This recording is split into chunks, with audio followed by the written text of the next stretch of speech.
warm welcome for you guys. Thanks for joining, and this is a Digiton from Chalkpiss. Uh, Actually, we got so many participants from all over the India, from north to south. Uh, can other participants mute yourself so that whatever I speak, you guys can hear me? Okay, thank you so much for joining, guys. Once again, a good evening for you all. This is Digiton from Chalkpiss, and Ramya, can you make me disable to share my screens? Yes, yes, Bharat. One second. Like now, Bharat? Yeah, cool. So, can you guys able to see me? Yes, yes, Bharat. It's Yeah. So, hi, I'm Bharat. I'm an event organizer from Chalkpiss, and I'm a freelance UX UI designer. So, yeah, I think you guys have heard that Digiton going to held up in this following days. For past 1 month, we have been circulating our Digiton throughout our social medias, and once again, I want to thank our community partner, uh, design lead Francis and Udayalingam from Buff Institutes. Thank you guys for being partnering with us. And yeah, this is a digital design challenge for budding designers. So I want to tell something about our Chalkpiss. So Chalkpiss as actually a non-profit organization. We use a design as a tool to identify and solve the social problems. Actually, we used to address the social problems which surround us. So, and we used to solve that social problem with our chalk crew and from volunteers also. Our primary motto is to bring design educations to a academic syllabus for all schools and colleges, and also want to spread design awareness. We have been our motto is to spread design across across all genre of people. So and especially we focus on spreading design education in school. So we actually want to bring up this kind of a design education for each and every school, like be it like bring it as a part of the syllabus itself. So that is our by and large vision. And we have been it's been a year since we started Talkpiece, and we have participated in a lot of such events and conducted many events for schools. I hope all of you will be excited to know like what is there in this Digiton that we have been seeing. So it's a 1 week long program for all the budding designers. So I hope that all the participants that we have today, like they you have like some knowledge in design. So either we have people from graphic design and people who are trying to transition from graphic to UX, and uh, those who already know about UX and UI design. So what we'll be doing in this 1 week long design challenge is, so 2 days it will be, so today we are going to see about an introduction to the UX process, and tomorrow the day 2 you will get a hands-on experience on how to use Figma. So Figma is a famous design tool used in this for designing screens and for all the UI purposes. And after that, from day 3 to day 6, After this, you guys will be assigned with a design challenge. Few guys have participated as a team, and few guys have participated as individuals. But anyway, we will make you as a team. So by tomorrow night, Sunday night, you guys will be send some design challenge to your mail ID. So kindly check that, and also we will assign you a few groups with you. I mean, we'll assign a group, and also assign some mentors, external mentors with you. For each team, we will assign one expert mentors. So from day 3 to day 6, it means from 12th October, the exact design challenge will be started, and you guys can work according to your convenient with your team members. There won't be any workshop, but you guys have to work with among yourself. You guys have to solve the problems which we are going to send you. And if you have any doubt in between, or if you have anything to come up, or anything you guys wanted, you can ask your expert mentors, which we have assigned you. So up to 15th October, you guys are going to work for a design challenge, and day 7, 16th October, Friday, before 9 p.m. You guys have to submit the design challenge, whichever we have sent you. So before 9 o'clock, you guys have to submit that. And day 8, it's like, Saturday, 17th October's Saturday, uh, 3 p.m. We're going to announce the top 8 finalist team. So far, we have got 20 to 23 teams, I think so. So far, 90 members, 90 participants are there. So we will finalize the top 8 among them. And day 9, 18th October, Sunday, 6 p.m. to 7:30 p.m. The finalized 8 teams will be presenting their work to the juries. So you guys have to present your presentations to the juries. They will evaluate and they will finalize the winners and runner-ups, and they will announce on day 10. So day 10, 6 to 7:30, it's totally a finale day. So on that day, 20th October, Tuesday, we have to join as now how we are joined. So on that same day, Tuesday, we will announcing the winners and runners. Not only that, on that final day, we have fun activities, and also we have expert talk. This expert talk will be totally depend on the design stuff and their journey from expert. So that will be totally useful for you guys. I hope this design challenge will make you more experience, and more uh, hands-on experiences. I hope Abhijit has told you what all the stuffs you will gain from this designathon. So you will be getting this event. You will have your own portfolio, so you can use that for for your resume, or for searching a job. And one more thing, uh, you guys will the winners will get interns from Chalkpiece. And not only interns, we will give you that rewards and awards, and all the participants will get a professional certificate from Chalkpiece. This will enhance your portfolio, guys. Really, I'm telling. And this event is useful for you to learn UX, UI, and also the Figma, and try to be connected with every day. So if you have any doubt, you guys can contact me at any time. I think everyone have my number. I'm Bharat. So thank you guys. Uh, from now, immediately from now onwards, Abhijit and Anusha will take over the UX research process. Thank you guys, and thank you the partners. Yeah, so welcome you all. I'm Ramya from Chalkpiece. I'm president of Chalkpiece. Yeah, once again, welcome you all for this wonderful event. Definitely, as Bharat told, you will get a lot of hands-on experience on all those things. And also, we are thanks to our partners, Buffy Institution of Design, as well as design-led community people, for organizing all those events, and apart from all these things. Yeah. So, Abjit, are you ready for this? Yeah, thank you, Okay. Ramya. Okay. Yeah, so and Abjit and Anusha will start presenting about introduction to UX. Yes, Abjit. Yeah. Right on. Yeah. Hi, guys.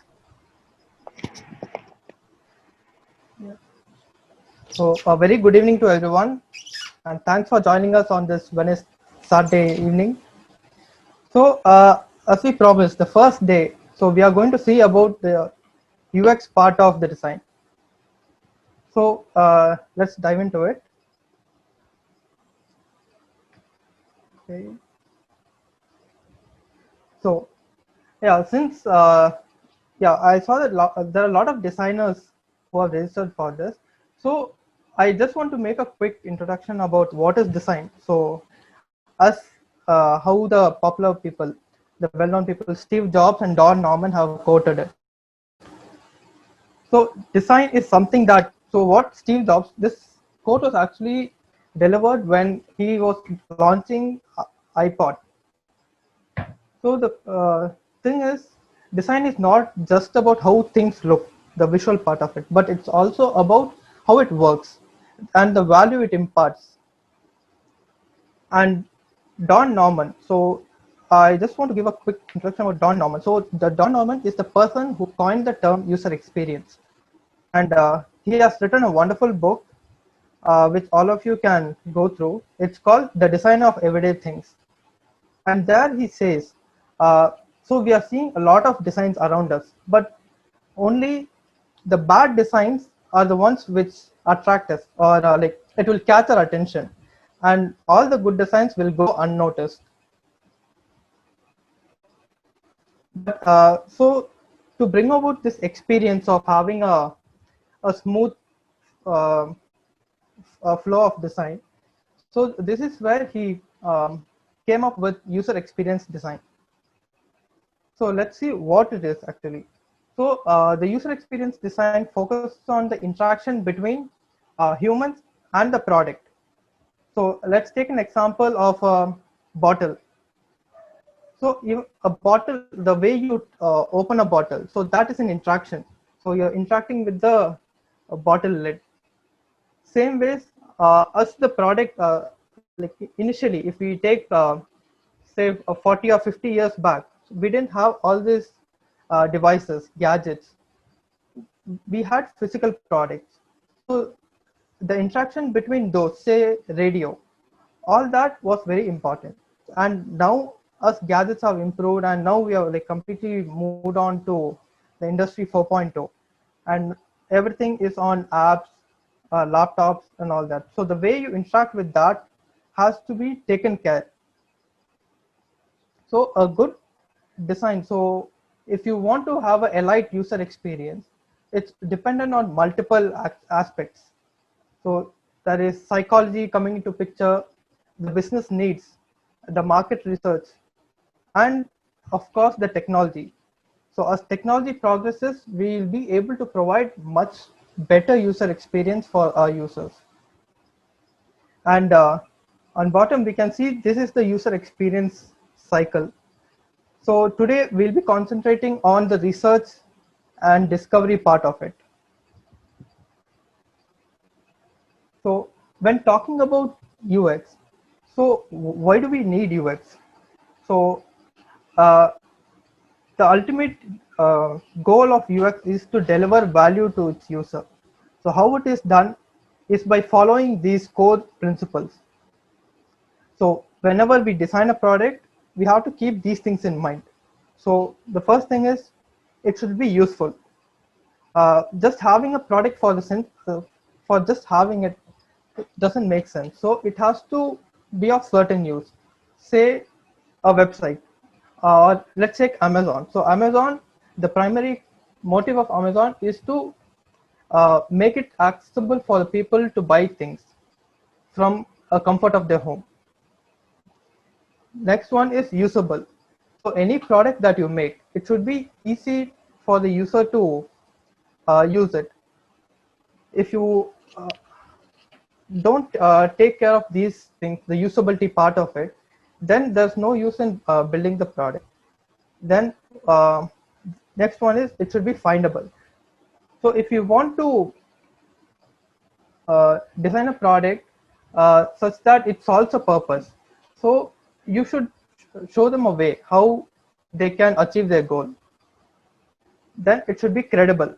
So credibility is something about trust. Hello? Yeah, Vijit, we can hear you. Go ahead, go ahead. Okay. Okay, thank you. So yeah, the products that you are using must also be trustful. So for example, you are making a payment, or you are giving your email ID for letter subscription. So that time you have to, it's better to mention that you won't be using that email ID for spamming them. So that creates some sort of trust for the user. And it should be accessible. So when we talk about accessibility, so accessibility is a pretty vast topic. So when we are designing any product, so we have to take into consideration different group of people. So let's take a person who is color blind. So he also should be able to use our product. A old person also should be able to use the product. And you can see this example very well in Windows. So where they are providing a zoom feature. So you'll have a magnifying glass. So it's mostly used by people who have a disability in seeing properly. So providing such functionalities enhances the user experience part. And then finally, it should be a desirable product. So people should accept it. So that acceptance part mostly we get using the user feedbacks that we are getting. Uh, Now that we have seen what user experience design is, then there's something called a user-centered design. So to provide a better user experience, this is something that we have to keep in mind. So whenever we are designing any product or any services, we have to keep user at center of everything. So these are the four major guiding principles of user-centered design, or commonly it is known in the industry as UCD. So the first thing is uh, the task that the user is going to do. So that comes in the form of requirements. So that has so we have to study about the task that they're doing. So what are the nuances of it and all that. Then we have to incorporate a fine way of collecting user feedback so that we can define the requirements better.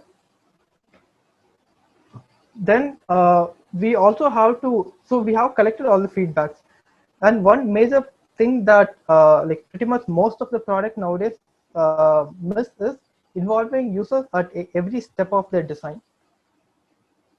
So this is done by actively collecting feedback. So let's take an example of a website. So every time when a visitor when a user visits the website, so we have to monitor like what are the difficulties that they are facing, what is the task they want to do, and where are they finding the hindrances. So all that has to be evaluated. And finally, all the process never ends. So it's an iterative design. So it just keeps going in loops and loops. So there's always scope for improvement. So when we say about a user-centered design, how do we know what the user wants? So we have been talking about all that now. So this is an example of empathy. So whenever we are interviewing a user or collecting feedback from the user, we have to empathize with the user. So we have to put ourselves in their shoes and look at the world. So it's everything about how the user sees, feels, and experiences uh, the world. So for example, if presented with a certain task, so what do they think about the task? So do they say, okay, it's difficult? For example, let's take example of crossing a road. So what they see a lot of vehicles. Then there's a traffic controller. So that's what they see and what they think. So they think that okay, there's so much traffic here, so I must wait for either the light to turn red, or if there are no vehicles, I can just move on. And what they do, so thinking and doing is a complete different thing. So they can think a lot. They can think that okay, there's very less cars, so I'll just run. But there'll be some sort of thing that'll be stopping them to break the law. So that is what they do. And every time when we conduct the user feedback sections or user research, we have to make them in a comfortable position to observe all this. So now that we have seen about empathizing, so this is like in user research is the place where we are using the empathy. So what is the purpose of conducting a user research? So the first thing is, uh, by conducting user research, we really come to know whether what we are making is really relevant. Uh, does the user need that, or are we just making it uh, just to like solve the business need? And finally, we come to know that one day that okay, we have built all this, but no one is using. So that is again a big loss for the business as such. And then the product that we have made, is it uh, useful for the user? Is it easy to handle, and does it deliver some value? Then the last point is, does it like we are investing so much on user experience design, so what are the benefits out of it? What is the return of investment? To understand that also, we conduct user research. So now, like, I'll be talking about what are the types of research that can be conducted. Coming to the types of research that can be conducted, so let's classify it into two. So one is the quantitative part and other is the qualitative part. So quantitative part is where we send out surveys and questionnaires. So this is generally addressed to a larger group of audience. So usually how this is done is, they will prepare a set of questionnaire and send it across through different channels. So there are specific sites where you can find such surveys. So there are a lot of there's actually a group out there, a community who distribute such surveys and collect the user insights. So all that will be getting the opinion of the masses. So out of that, say we have given out the survey to 200 people and we have got the response. Out of that, we will be shortlisting two people and we will be conducting in-depth sessions with them. So that is what is called as a qualitative research. So in qualitative research, we'll be sitting down with the user, or for now we are, since we are in lockdown, let's say we have a audio conferencing and we understand what their needs are, and like do they really have a problem in using this and all that. So uh, it's always in this order. So first they will conduct a survey and after that they'll do the qualitative research or the interview. And as a part of research, so we also have something called testing. So this comes in the later part of a design cycle. So once you have completely built your product, you need to collect insights. So how well have you solved the problem? So is there any other scope, or have we failed at what we are going to deliver? So all such insights come through user testing.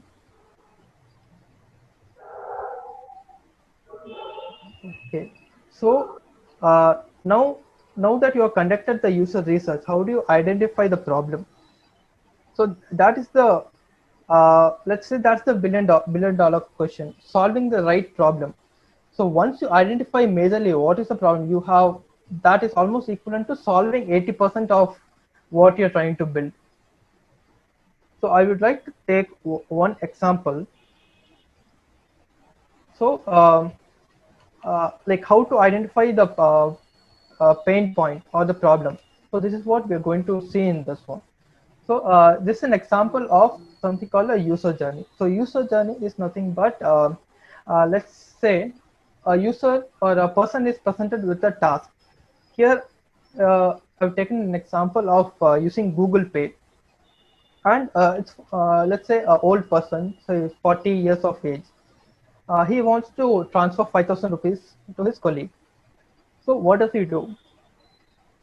So this is sequential step-by-step process. So first he opens the app, unlocks the screen, Then he tries to find his colleague by his name. So since he's going to transfer it for the first time, he's a little afraid, as in because he's sending 5,000 rupees. So first he'll be sending a hi text. Then he will call up his friend and ask, "Hey, did you get my hi text?" Then if he says yes, I have, then again he'll be like, okay, let's check if it really works or not. So he will start by sending 1 rupee or say 10 rupees. Then again he will call up that person and ask, have you received the amount? If he says yes, then he will proceed to pay out the entire 5,000 rupees. Then so he will enter the amount, then he will enter his pin, and the payment is successful. So now we have seen the user journey of a 40-year-old person who is trying to send 5,000 rupees to his friend. So if you see this part where he gets a spectacle about sending that, and he's not trusting the channel, does it really work or not? So this is a major pain point. So if you look at the Google Pay app now, so there'll be as soon as you open up, you search a person and you're going to make the payment for first time, it will have a automatic suggestion to send hi or a 1 rupee. So that is how Google solved that problem. So the major thing lies in finding what the real problem statement is. So okay, let's Abhijit, Abhi, 1 minute. Sorry. Before that, going to next screen, I want to do one small activity right now because can you show me once again the screen, previous screen? yeah. Yeah. So I want everyone to interact right now in a chat box. So I want to know how many of you guys are using this Google. Is that guys? Can you mute it? Yeah. So how many of you guys are using this Google Pay app right now? Can everyone answers in the chat box? Yeah. Okay. Okay. More One plus one specifically, plus. Bharat, I would like to know how many of them have actually Yeah. I done want this. next. My question is that only. Oh, you use it daily. Shit. Atria. Okay. Oh, I think everyone is using this Google Pay. Okay. Uh, So how many guys have faced this pain point, this stage? Sending hi first, then sending 1 rupee, then after only you guys verify. Once verified, only you guys used to send the other monies. So yeah, Yoshita, yeah. first view, I never do that. Atria, yeah, because you have trust, I think, Atria. Oh, you have used to. Okay, I just said Oh, hi. I'll be on call when sending. Nice. Major trust issues. Large amount of money, yeah, definitely, yeah, that's cool. Okay. Oh, your dad will used to do. Okay. Yeah, for new payments, unknown numbers. Okay. Have you guys misused or misly sent some money to somebody without knowing? No, no, never. Okay. So Everyone is cautious. yeah. So I think we address that pain point, right? So that is exactly a user journey. So once we enter into app, we want to know where the pain point is exactly. So that's what Abhijit is explaining right now. I hope everyone have used this Google Pay. So this is a real-time example. So for anything you guys are coming up, we have to address which is the pain point, real pain point. So when we are handling a bigger amount, we want to know whether the exact persons to whom we are sending, right?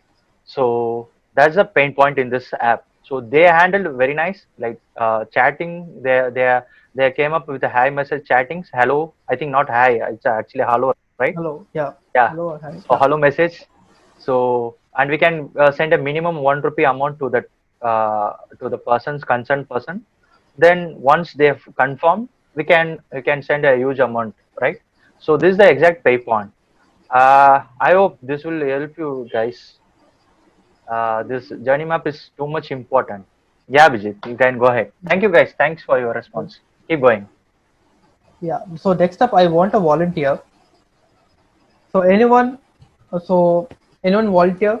So what you have to do is you have to say your journey map. So first one will be your journey of buying a laptop from Amazon. So what are the things you do? So any volunteers?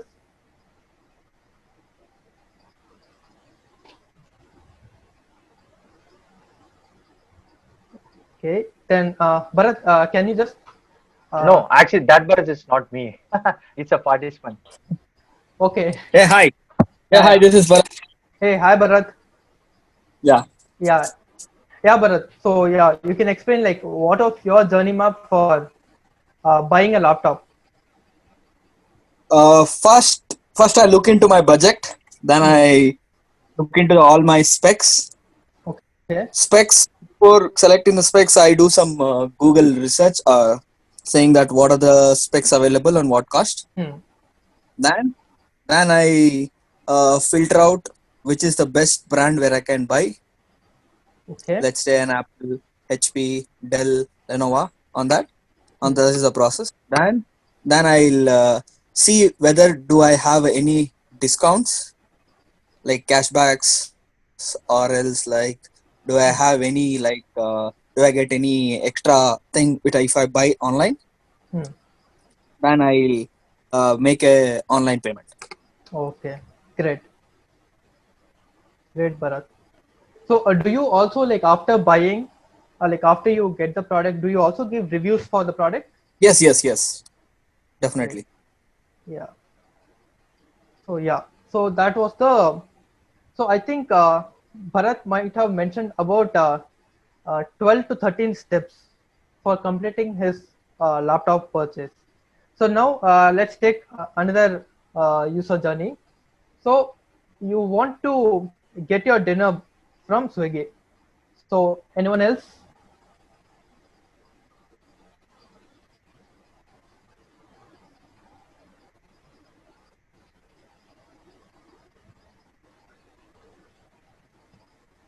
Hello, any other volunteer? So you can explain the journey that you Yeah, go. I want a good interaction section, guys. Don't be silent. Anyone can come up like a Bharat. So have fun and more interactive. Raise your questions and raise your answers. Everything. Anyone can come up? Come up. Any volunteers? Anybody? Yeah, Vaidyanathan.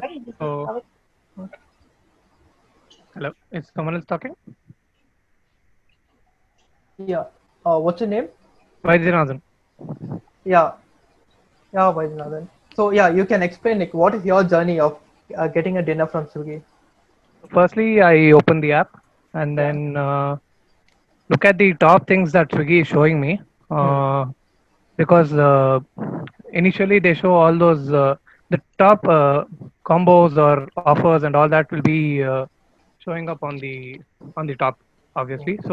So I look at that first, and if it is like if I don't want to have a entire combo, I want to go for an individual item. I'll go searching for my favorite items or things that I've ordered in the past or something depending on the mode. If I want to try out something new, I'll look at new places that I can order from. Otherwise, if I want to order something that I've already ordered, I'll click on order reorder button or something like that, Hmm. and then uh, and then I look at the pricing, then apply my coupon code if there's any coupons or stuff, and then I place the order. Check for the address and place the order. Okay. Great, great, nice. And after you make the order, how many times do you look into your phone where the delivery boy is? Oh, I look into it like some 10 times or something. Great. So that's what. If you see, like in your case, you have mentioned close to 8 steps. So 8 steps, that's the elaborate 8 steps. So usually people like do it in 4 or 5. So now you can see the difference between these two platforms, Amazon and Swiggy. So in Amazon, they have kept the process a bit longer so that you can compare the product that you're buying. So you have a elaborate review section. You can compare multiple products based on the pricing and all that. And of course, in Amazon, you can buy out multiple products at a time. Whereas if you take Swiggy, you can choose only from one particular restaurant and order in a go. So yeah, that's a uh, great thing, guys. So I think you got a gist about what a user journey is. So whenever you are designing any application or say any physical product or something, so it can comprise of multiple such user journeys. So that's it with how a user research is conducted. So next on in our coming section, tomorrow we'll be learning about how we design things. So the first part we have covered today is research and discovery. So you learned how we can use user research for coming up with the problem statement and finding the pain point of the user. And after finding the pain point, you can obviously like come up with a better solution to it. So even for coming up with solution, so what we do is we collect all the pain points after we do the user research. So there'll be multiple such, like how we saw now, the user journey of each person. Like that, we will have multiple user journeys. And out of that user journey, we will find which, at what point they are facing difficulty. How can things be made better so that they don't have to go through all that process. So that is where we come up with solution. So there also we have a method called a five why method. So we use that 5 why to find the root cause of the problem. So based on that, we can come up with multiple such solutions. So let's say we have two solutions. So has anyone observed that Facebook, I think a year back, they were actually doing a user test. So for few people, say in Android itself, they had the navigation bar on the bottom, and for few users, it was on top. So did any of you notice that?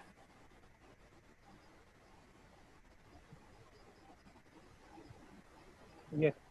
Okay. So for the web version, it was on top, I guess, and on Yeah. the app version, it was on the bottom. Hmm. So even for web, even for application, few people had it on bottom and few had on top. So essentially, what they were doing is they were trying to find which is the best approach. So which is more usable. So that is something that we call it as A/B testing. So they give a multiple version of the same product and let the users use it and collect that data. So it's again a data driven decision making. So that is again a very important part of user research. So yeah, as of tomorrow you'll be learning about how to prepare the UI screens, and after that, so once you make your design, so you validate it. So exactly how like Facebook had done it. So there are validation at 2 steps. So one is after you design your thing. So you make screens and you don't actually go into the stage of development. So before that, you will uh, say you will ask 4 or 5 people to come to your office and give the prototype, the design prototype of it, and ask them to use it. So based on that, we get a lot of insights. And again, so there's a high probability that we will come up with a certain problems that they are facing again, and some place where we have uh, thought that solution, but it's not actually solving the problem. So all such things we can find out. So that is what we call as a validate and test. So after we validate, so again that will again go for a lot of iterations. So after the entire iteration design phase is done, then we move on to building the product. So what happens here is like after, since we have already like tested out our concept, and then we go to the building the product, we save a lot of money here. So let's say that we didn't do the design part, we just had an idea, just built it and sent it out. So then we'll get some feedback, and there'll be again a lot of round robin. It will be like a lot of iteration going on within the engineering team. So that is a very costly thing for a company. And so finally, when we follow this UX design process, at end of it, so we, as we said, in the user-centered design process, there is no end. It's always iteration. So we always get continuously get the feedback from users and keep on improving the product. So Dorsen, yeah, I would like to mention like what are the benefits of UX. So what is the return on investment? So one thing is it helps us get better understanding of the problem that we need to solve. So we can get the finer nuances. So what is the actual problem that we are facing and all that. So our solution can be much more specific to the user group. Then the next one is, as I mentioned before, it's a faster, much faster way of validating the concept. So even before you make the minimum viable product, so you can test the concept that you're using. So is it actually solving the problem or not? Then, so as we are able to validate it through the design, so that saves a lot of time. So time as in time taken for development. So that is a very huge. If I uh, give a ratio of it, so if let's say it takes 2 days to design something, it will take 10 days or more to build it. So we are saving that much time, and time is again equivalent to money. So that's a very like that's the biggest ROI of UX design. And then we also come to know that that we are solving the right problem for the right people. So that is one thing. And finally, the net promoter score. So what a net promoter score is? So let's say uh, we have Book My Show. So do you remember the time when Book My Show was introduced? So prior to that, no one had booked online. But after that, like few people started booking all the movie tickets online. Then you will be the person who has booked will be referring. So they'll be saying, hey, why are you like bothered about getting a ticket tomorrow, standing in the long queue? There's an application which is solving your problem. So the users become the promoters. So a better UX user experience will definitely give a better net promoter score. So that is it with the, let's say, the theory part of user experience and user research. So now I would like to give showcase a small case study that was made by one of our team. So we had participated in a contest conducted by institute called UMO Design. I think few of you might have heard of it. So they conducted it, and around the world, close to 230 teams participated, and this is one of the case studies that we made from Chalkbase, and it was one of the finalists too. So the initial problem statement that was given was what are the problems that is arising due to the lockdown situation, due to the pandemic, and we have to come up with a solution to that. So we ventured out into the part of agriculture, and we started out by conducting few surveys.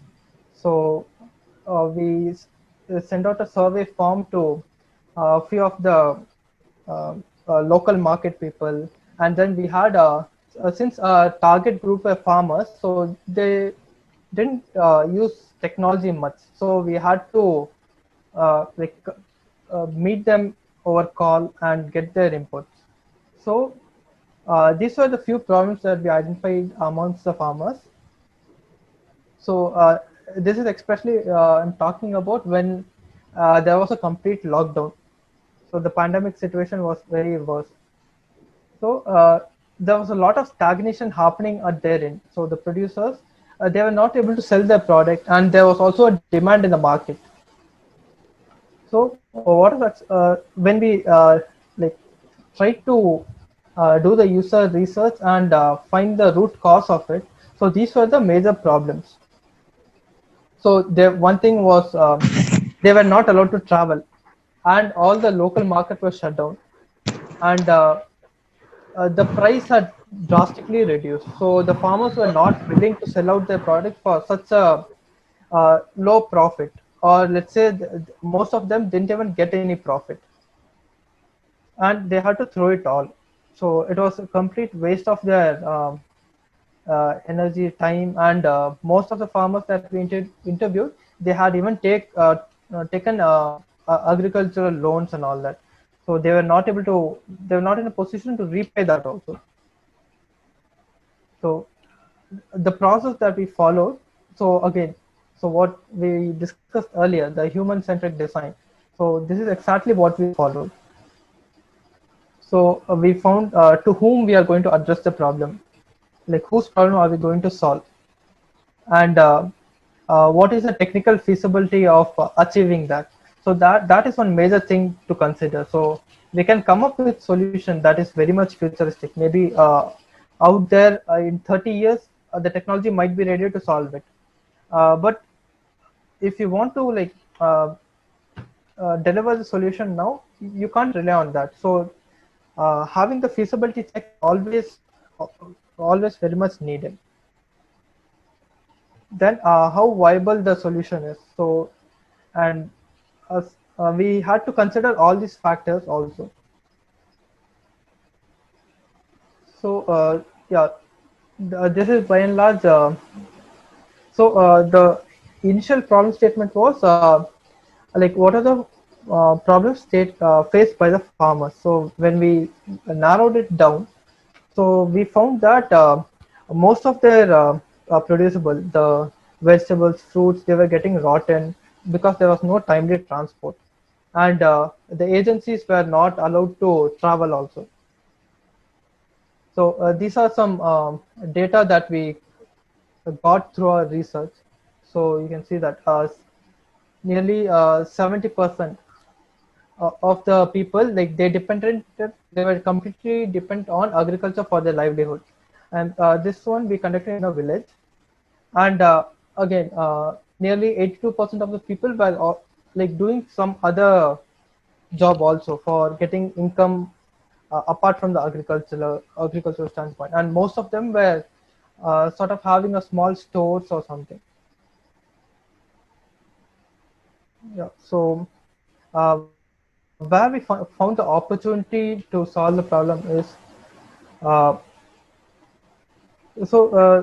this particular situation during lockdown, we thought we have to come up with a system that will be even relevant after the lockdown is over.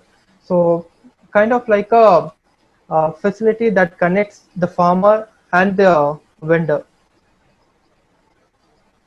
So this through this solution, we were giving things at an affordable rate to the end user, and also reducing the loss to the farmer. So as part of our user research, so we had interviewed a person, and we found out like what was his goal and what are the frustrations he was facing. Then like that, so this is an example of one of the user persona. So like this, we had talked to multiple people and found all their pain points and zeroed it down to what has to be done. So this is the solution that we came up with. So here, the solution we proposed was addressing the farmer and the organization, that is us, and also the end user, the vendor. So essentially, like a lot of the farmers, they didn't have access to digital technology. So as I mentioned, the UX, it should be accessible. So under such a circumstance, what we thought was using a promotion program.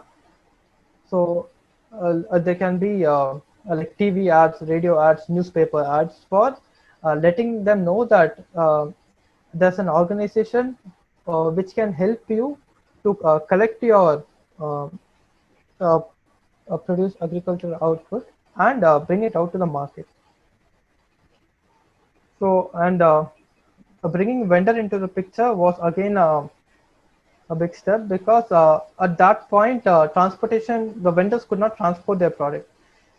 So we also had to like contact the vendors and find out their pain points as well.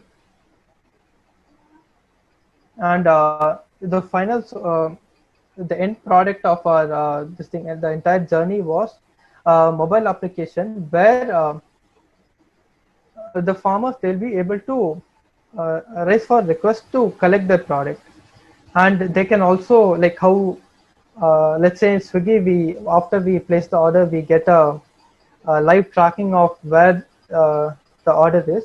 So in a similar manner, whatever they are giving, so they can track their goods, and they can also compare the what is the market price and all that. So this again helped them like reduce the loss they were having. So and we also ensured that all the payments are directly done to the farmer, so that there's no delay for them. And this in turn had a like, will have a bigger impact on the farmers as such. So yeah, so this is the value that our product had. So the farmers, they didn't have to fear about the transportation and all that, and the price fluctuation also was not much, and uh, so they didn't have to again like depend on other vendors. And like say a farmer actually like they sell it out to multiple vendors, so there'll be some sort of auctions and all that going on, so they didn't have to worry about even that. So again the same way we had oops, okay, same way there was some impact for the vendors as well. So even they didn't have to worry about the transportation, and we also had a QR code verification system for making the payment and all that. So that is by and large the case study that we have covered. So I hope it was a like a informative session. Yeah. Manish, yeah, is the project live? No, it's not live yet. Yeah, thank you. But actually, it's going to be live right now. Not right now, but maybe in futures. We are planning that to become bring that project in live, guys. I hope you guys understood the case study. How obviously this narrated. It's actually a real-time problem. So what, as I said previously, Chalkpiece is used to take social designs and also a real-time problem which revolve around us. So we thought farmers are facing that really problem, not only during lockdown, also right now also they are facing. So we thought to bring them in a complete breakthrough for that problem. So this is the one of the solutions we came up. Uh, do you guys have any questions that do farmers use this app directly? Avijit? Yeah. So there are a few questions in the chat. Yeah. Do the farmers use this app directly? Yeah, they can use this app directly. So one conclusion that like one hypothesis, let's take that we thought was the farmers, like since they are from like a bit of like rural India, so they might not have access to technology. So that is the hypothesis that we had in mind. But after we conducted the research, we came to know that almost the 80 to 90% of the people that we talked to, they are having a smartphone. So that is the intent of why we had the application. And again, since we were like directly communicating with farmers. So if, most of them didn't know English, so we have also provided a multi-language support also to it. Yeah, multi languages. Most of them don't know Swarna. You're right. Where was this study conducted? It's conducted near our rural areas. We approached a few farmers. So yeah, got feedback from them. Is this app Yeah. going to be throughout India or somewhere else around planning to launch in Tamil Nadu? No, no, yeah. And- Initially in Tamil Nadu. Right now we are planning in Tamil Nadu because we want to know that feedback session, right? As Okay. previously one of the stages Vijit said is actually a process of UX. So Mhm. we want to know the feedback from the farmers. So once Mhm. it's break that all those problems, Mhm. then we try to bring this to throughout the India. Okay. And one more question from me. Yeah, A/B See, testing, right? yeah, and from one more question from me. See, actually, I'm from a farmer family, and Oh, that's people great. from I'm right now. I'm a designer. I'm into technology now. So, what my question is like, you said like you have conducted several interviews, but I'm worried like since being from a farmer family, from my circle itself, there are people who doesn't know English. They don't. They do have smartphones, but they doesn't know how to access that. And do you have any training program you have planned for any training for programs for them? Since see, when you take Tamil Nadu, we have almost 60-65. I have a survey on that. Almost 60 to 65% of from rural places, and they doesn't know English. They have no idea about technology. They do have smartphone. They can afford our smartphones, but they doesn't have the technology knowledge. How you guys are going to arrest that gap? You have any plan on that? Actually, it's a good question. May I know your name? Yeah, I'm Yoga from Chennai. Oh, that's great, man. Yeah, yeah. Uh, yeah, Yoga. Actually, we have planned. You're right. You're right. Mm-hmm. 60% of populations are don't know about that how to handle this Mm-hmm. smartphone. But the thing is, even they are trying to use that Mm-hmm. smartphones. The thing is, we volunteers. I said, as Abhijit Mm-hmm. mentioned, we will show them. We will teach them how to use this and how to interact with that app. Abhijit, can you show that previous slide? Yeah. That user journey, I think. Yeah, this one, Through solution. promotion. Mm-hmm. Yeah. So we conduct the vendor members program, also the farmers members program. Mm-hmm. So in that, we try to educate them, Mm-hmm. and we try to adapt them about this app. But this is an initial step, right? This is an initial start. So it will take some time. It will take some time to for them to adapt this stuff. Actually, here so many. I think from farmer family, you know about that. The vendor, the farmer will use to produce something Mm-hmm. in a lower price, but in while coming to the market, it's actually end up in a higher price, right? But don't know what is happening in between. Yeah. It's actually political issues. Yes. I think True. you know Yeah. True. you know True. well about it. To Yeah. break that, to break that, we can be be in a in between like a organization. So Mm-hmm. we will break that all those things. We will straightly ask the farmers to send to the vendors. Mm-hmm. So that gap will be as a bridge, and we will make them through every nook and corner how it's going in. And so that will help the farmers will to produce a more number of product, and also they will gain the more number of prices what exactly the vendors is giving out. Okay. But this is really a new initial step for us. Okay. Okay. It will take some time. It will take some time for farmers to adapt this. Okay, that's great. That's good. You have taken an initiative. But see, I have plenty of questions in here. If you are okay, I don't think this is the right time to ask all these questions. Yeah, Okay, this is and if actually, yeah, I yeah. understand that. Yeah, I understand that. If you can, if you are okay, we guys can connect later on this. Yeah, we will connect later on. Yeah, The yeah. thing is, here we thought to show one of the case studies That's so right. that will use all those participants that how we have to take one real-time problem Mm-hmm. and how we are going to execute that and how we are going to take the process Yeah, and how we are going to bring out the solution among that. yeah, that's good. So first, as Abhijit said, he just explained the what are the UX process. Mm-hmm. This is the Mm-hmm. one type of UX process Yeah. actually. Mm-hmm. Mm-hmm. So he just thought that basics of the UX process, Okay. and then we showcase that our case studies, Okay. and we have solving so many problems. Not only this case studies, we have so Mm-hmm. many real time problems actually with Okay. us. Okay. We are Okay. we are we are trying that and we are building that not only digital platform. Apart from digital platform, also we are addressing that social issues.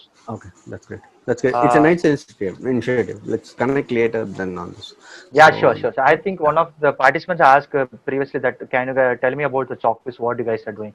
Yeah, mm-hmm. I want to tell once again that Chalkpiece is really a non-profit organization, but you can ask why you are giving a registration fees. Then, yeah, this money we are going to use for the one of the child in a village rural area for their studies.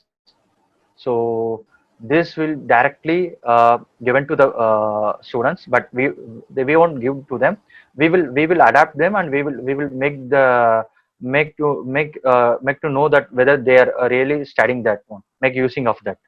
And one more thing, we are not only coming up with this digital problems, we are also coming up with a real time problem and real time solutions. This is the one of the case studies we are showing. That's it. uh, I hope you guys have understood about what is it Abhijit said about UX process and case studies. If you guys have any doubt regarding that what he took right now, uh, I really want to know. Can you guys open up? Hello. Yeah, hi, I'm Vartika. I have one question regarding the case study. I want to know. So basically, you are making the application for farmers, and is it only related to one state or one city, or is it does it include almost every place in India? Yeah, as I said previously, we just plan to bring up real-time app in live for only for Tamil Nadu right now. Future once it's success, we will bring that to the all over India. Okay, no, but I wanted to ask, like, as I did one of the survey in one of my projects, so there is like a language difference almost every 10 kilometers. Yeah, you're right. You find at least one or the other word is different. So, how are you like planning to tackle that problem? Because probably the vendor could be from somewhere else of the other corner of the village or the city, where they might speak some other language, and the farmer can be from some other place. So how are you going to tackle that? Not taking the case of the complete India where there is a huge language difference, Yeah, you're right. You're right. even north and south, if you talk of. Yeah, you're right. You're right. We are working on that. We are working on that because this is the initial stage. Even we are facing so many problems so to bring this live. I think it will take some time. As I said previously, it will take some time because in Tamil Nadu, so far everyone is speaking only Tamil. So we want to trial with them first. Once it succeeds, as you said, we will bring this into multi-language so that we come to know whether this is useful for all those languages from all over India. It will take some time.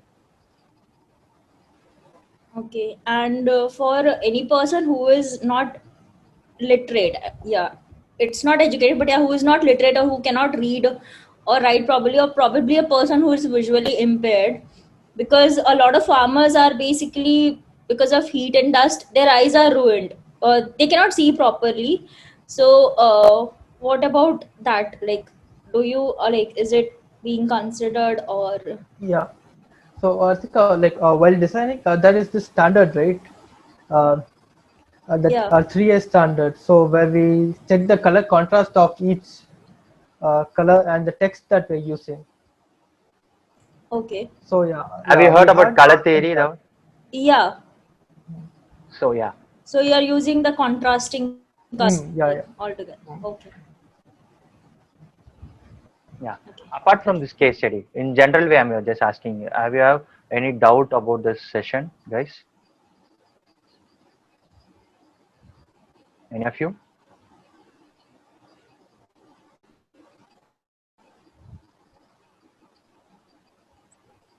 Hi, this is Bharat. Yeah, Bharat, it's me, Bharat. Yeah. Yeah. Okay. Tell me a story about the how the chalk piece started and how we are want to make a journey of this chalk piece and how this will impact for your company or this your chalk piece. I actually, thank you guys for curiously asking about this question once again. We have planned the session separately. By finale day, on 20th October, as I said, we will tell you about the chalk piece. We will inform you what we are doing right now and what are the stuffs we are using and what are the things we are doing in chalk piece. For sure, we will tell you on finale day. Still few more days, you guys have to wait for that. Hi, sir. Can a college student be a part of your team? Sorry, I didn't get you. Can a college student be a part of your team, the organization? Organizations. Yeah. Yeah, we'll let you know. Keep in touch, we'll let you know. But you can part of our team by winning this digiton. Winners will surely get the interns from a chalk piece. Okay, thank you. Actually, we are more than 80 members in our chalk piece right now, with full-time members and volunteers. So yeah, you can be a part of a chalk piece. And do follow your mail, guys. I'm just getting so many calls and so many messages that you didn't receive anything. We will send you the mail for everything. For tomorrow's session also, we will send you mail and reminder also. I think a few guys have noted uh, joined yet because of maybe some issues. I think so. Only 78 participants actually joined right now. So if your friends, I mean, who have registered, tell them, kindly ask them to check their mail. Let me know if you have any inquiries or anything regarding these sessions. And if you have any doubt about the schedules, is there in our Chalkpiece web page. And also you can follow our Insta and LinkedIn for more update. I hope you guys will enjoy the design challenge. And one more thing, I can give you one hint about design challenge, guys. The problem what we are going to give is really a real-time problem, which we all facing right now. So this one only I can tell you right now. By tomorrow night, you guys come to know what the problem we are going to send you. Yeah, Hello. all of your teammates will get your mail. Hello, Akshita. sir. Hello, sir. Yeah, tell me. Who is that? So, sir, like for the design challenge, like you will be evaluating us according to the both like the UI and UX, right? Sorry, I didn't get you. Come again. So, for the design challenge, you will be evaluating us for both UI and UX, right? Yeah, you're right. We will evaluate both UI UX. Okay, sir. And you will guys will come to know about the juries also. They are from big background. By tomorrow, I think we will announce the juries to you. So really work hard and come up with a real case study, guys. The process. If you have any doubt in among your anything among your teams, let me know. And also you can ask your external mentor at any time. They will help you out. But the thing is, they won't give you an idea about the solutions. You guys have to come up with your own solution. They will give you suggestions and they will give you the inputs how to take over everything. They will give you. But the thing is, you guys have to come up with your own solution. So discuss with your team and individual guys who are parties who are registered. We will make you as a team, and once we form the team, try to interact with each members and work according to the convenient time. I hope you guys will have fun, and at the end, I'm hoping that you will get more case studies, real-time problems, real-time solutions from you guys. I'm so excited to be, waiting for your case studies. And tomorrow at same time, 6 o'clock, we are going to start our UI part, and we also will teach you guys the glance of Figma. I think you guys all know about the Figma. It's actually, uh, uh, so many industries, so many main industries are using Figma right now. So it will be more useful for you guys. No, don't miss it out. Don't miss out. I hope you will join tomorrow. Can I use Adobe XD? It's totally depend on you guys. Which are the software you guys can use. But we are going to teach you Figma tomorrow. Hi, Bharat. This is Kausalya. Yeah, Kausalya, tell me. So, how are the teams formed? Because I remember when we were filling out the form, we've added another participant, which we wanted to be, whom we wanted to be on the team. So, on what basis the teams are divided? Are you registered as a Yeah, group as a or group. individual?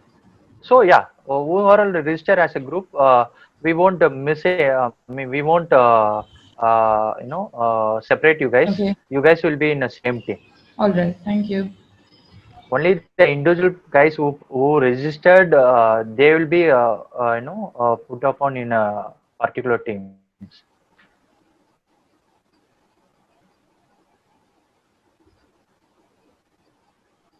Yeah, team contain how many members? Yeah, that's a good question. We are planning to 3 to 4 members right now.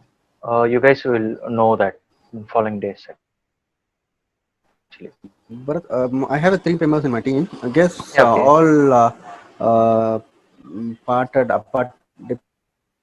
departed from this group. I guess I am the only person in this group right now. Oh, they didn't I'm join. not sure how they joined, but I'm not sure where they are. They are in the group now. They are taken. They are in the part now, but I don't see there in the participant list. Maybe they would have missed out. Can you ask No, them I and can spoke you to them. come They up? are online now. They said like they are online. They are looking into you now, and they are hearing all what we are speaking. Then they will be a part of your team, right? Yes, I'm not seeing them. I'm not seeing them here. No, anyway, That's my we question. have not grouped right now. Don't worry. Okay. Okay. After this workshop, I mean, after the 2 days workshop, we will make you, in a team. If you guys have registered as a team, then don't worry. You guys will be as same as you registered. Only the individual participants who register separately, they will we will make them to as a team. So don't worry. You guys will be same as how you guys have registered. Okay, that's good. And only after tomorrow, after UA session, we will assign you a design challenge, and we will assign you the external mentors Okay. for each team. Okay. Okay. And if you have doubt, you can ask your external mentors after that, or if you have any doubt among your team, you can ask me at any time. And I think I'm getting a call from late night. Maybe I won't be available at that time because I have so many work to do. So I before you guys call, can you guys text me in WhatsApp so that I will be available? I will check it out, and I will ping you guys. Any doubt, guys? Any doubt apart from this?